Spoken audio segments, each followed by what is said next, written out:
just walked into a Subway for the first time in years and I was blown away. So that $5 footlong promotion ran from like 2008 to 2012. I haven't gone into Subway in a long time, and I walked in one today.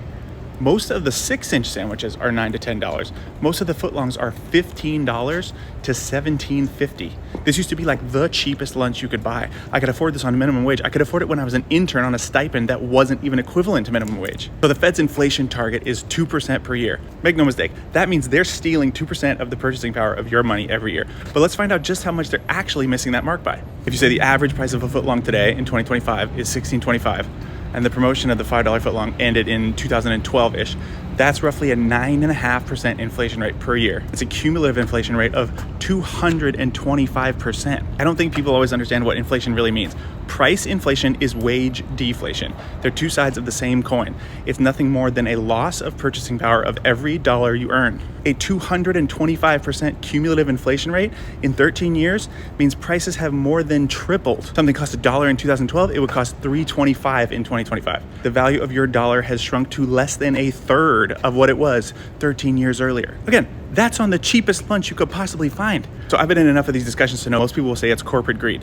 Listen, make no mistake, there are plenty of examples of corporations knowing that inflation expectations are high and raising prices more just because they think they can.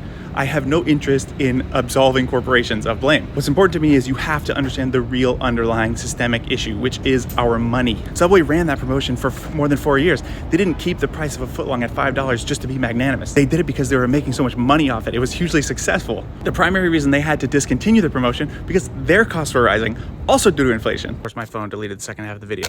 Here's the deal. You have to stop and think from first principles. This is not worth anything. This is not backed by anything. This is created from thin air and printed at will by entities that benefit tremendously from the exorbitant privilege of the ability to print money. Money is your time and energy in abstracted form. Money is an economic battery. You take the fruits of your labor and you store it in money. When someone else can print that money from nothing that you have to work for, that devalues not only your earnings and your savings, but your life.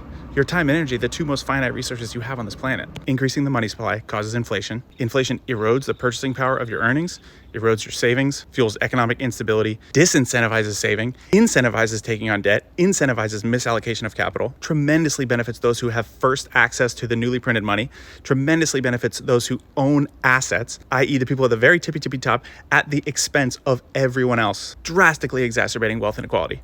Everything in society is downstream of money. And that fucking sandwich wasn't even good.